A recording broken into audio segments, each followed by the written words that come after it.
Noir Plasma Chrome Bleed. Unlocking knowledge, inspiring innovation, empowering curious minds.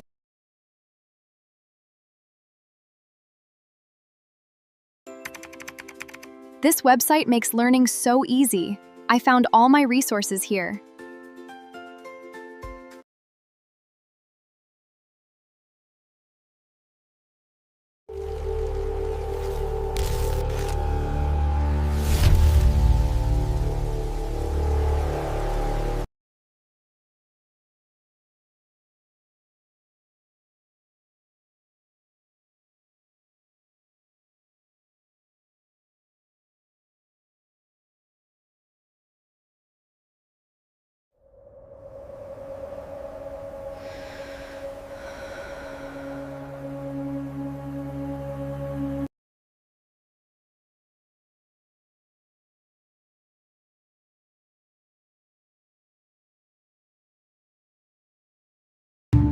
Like what you share.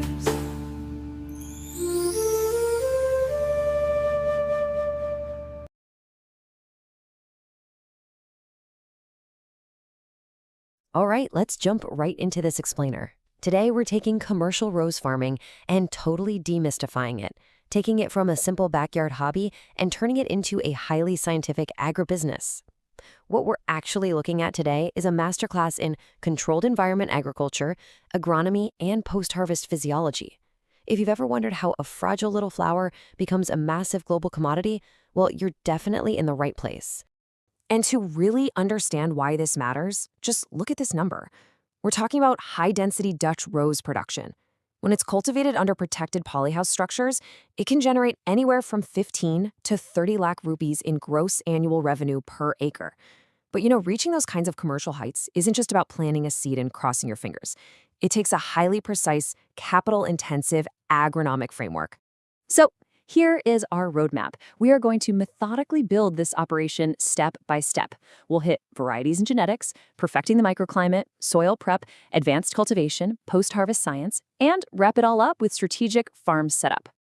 Let's move right into Section 1, Commercial Varieties and Genetics, because picking your raw materials completely dictates your entire operational model. So you basically have 4 main commercial classes to play with. First up, the hybrid teas. Think of varieties like the Taj Mahal or First Red.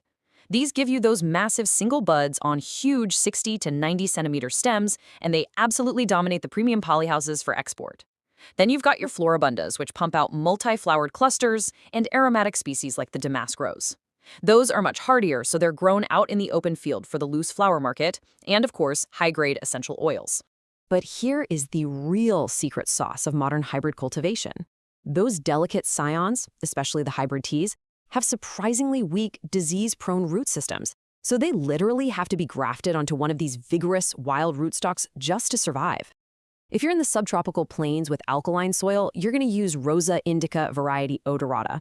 But if you're in a cooler, temperate zone with acidic soil, Rosa multiflora is your best friend, mainly thanks to its crazy frost hardiness and resistance to root knot nematodes. All right, genetics are locked in. Let's hit Section 2, Perfecting the Microclimate. Time to build the factory floor. The exact data here is just fascinating. For example, your sweet spot for daytime temps is 25 to 30 degrees Celsius. But if your night temps dip below 12 degrees, the plant's development just stalls out, and you risk harvesting these malformed bullhead buds with totally flattened petals. On top of that, relative humidity has to be strictly kept between 60 and 70%. If it creeps over 75, you are basically rolling out the red carpet for fungal pathogens like botrytis and powdery mildew. Now, this is a real game changer. Carbon dioxide is actually a massive yield limiting factor in these protected polyhouses. By artificially pumping up the ambient CO2 levels during the morning photosynthetic windows, taking it from a baseline of about 350 parts per million way up to 1,000, you literally give your floral output a 31% boost. It speeds up the flush turnover cycles and directly increases the stem diameter. Pretty incredible, right? Moving on to Section 3, Soil Preparation and Planting. Let's engineer that physical and chemical foundation. Rose roots are incredibly finicky when it comes to salt and water. They are highly sensitive to salinity and waterlogging. So the soil's electrical conductivity, or EC, has to be strictly maintained between 0.2 and 0.8 millisiemens per centimeter. Go above 1.5 and you cause osmotic stress that burns the leaf margins. And since water sitting around for more than 24 hours causes root hypoxia, you absolutely have to build precise 30 to 45 centimeter raised beds to make sure oxygen can actually get to the roots. It's totally non-negotiable. And think about this. Your crop is going to stay in this exact same soil for 5 to 7 years. So you have to nail these sterilization steps before you plant.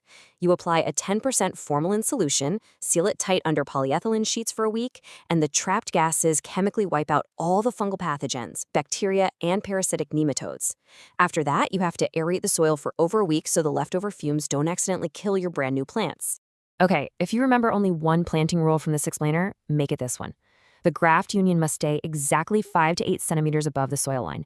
If you bury that union, you're basically inviting deadly Phytophthora crown rot. Plus, the top scion will just start growing its own weak roots, which completely destroys the vigor advantage of that wild rootstock we selected earlier. Factories built, sterilized, and planted. Let's kick off production in Section 4, Advanced Cultivation and Nutrition. Listen, this is probably the most critical agronomic concept we'll cover today. Rose shoots naturally want to grow straight up thanks to apical dominance driven by auxin hormones. But by manually bending those non-commercial primary shoots downwards at a 45 to 60 degree angle, we disrupt that hormone flow. This creates a permanent low-lying leaf canopy. We are literally hijacking the plant's metabolism, redirecting carbohydrates from those bent leaves straight up into the vertical flowering stems. That technique alone can manufacture up to 214 premium stems per square meter every single year. And to fuel all that continuous growth, we bring in surface micro-drip irrigation.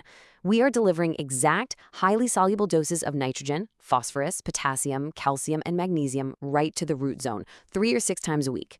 The formula changes depending on if the plant is building its canopy or elongating stems, but potassium is especially crucial here because it dictates the stem stiffness and overall cell turgor. All right, Section 5, Post-Harvest Science. We've grown a perfect stem, but without the right cold chain protocols, you can lose up to 40% of its value. Once you cut that stem, it is a literal race against time. You've got to harvest early between 5 and 8:30 in the morning. Why? Because that's when the plant's tissue, turgor pressure, and carbohydrate levels are maxed out. Then, stems are immediately rushed to a pre-cooling chamber set between 1 and 2 degrees Celsius. This drastically lowers cellular respiration and stops the production of ethylene gas, which is what causes the flower to age prematurely. And this is where chemistry basically takes over from agriculture. First, we use an acidified hydration phase with citric acid to lower the water's pH, which physically stops air bubbles from blocking up the stem. Next, a pulsing solution packed with 2 to 5% sucrose pumps metabolic energy right back into the petals. Finally, biocides like aluminum sulfate make sure bacteria don't clog everything up. This exact protocol is how we artificially sustain a flower's life for up to 15 days in a retail vase. Finally, let's step back for Section 6, Strategic Farm Setup. How do we turn all this science into a global agribusiness? Well, it basically boils down to one major business decision. You either take the high capex route, building massive protected polyhouses to grow hybrid teas for the highly lucrative export market, or you go the low overhead route, planting hardy floribundas and damask roses out in open fields, focusing on regional loose flower markets and industrial essential oil distillation. And depending on which strategy you choose, there are specific microclimatic regions where your operation will just absolutely thrive. For polyhouses, you want the cool nights and high solar radiation of places like Kenya's Rift Valley or Bogota, Colombia. But if you're going for open field essential oil extraction, the warm subtropical plains of Bulgaria's Rose Valley or India's Pushkar Belt are absolutely perfect havens. So, bringing it all together, based on the science, the agronomy, and the strategic setups we've explored today, which agribusiness path makes the most sense to you? Are you ready to build a high-tech polyhouse for the global export stage? Or does an open field haven for essential oils sound like the better move? The blueprint is right there in your hands. Keep exploring, and I'll catch you in the next explainer.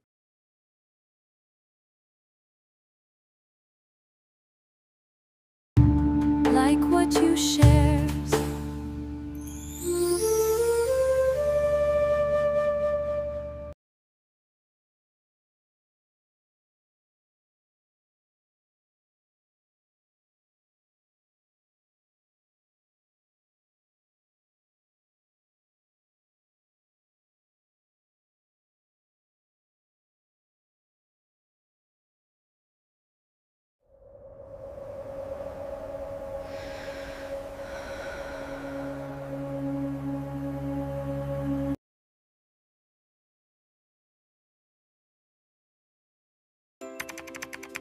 This website makes learning so easy. I found all my resources here.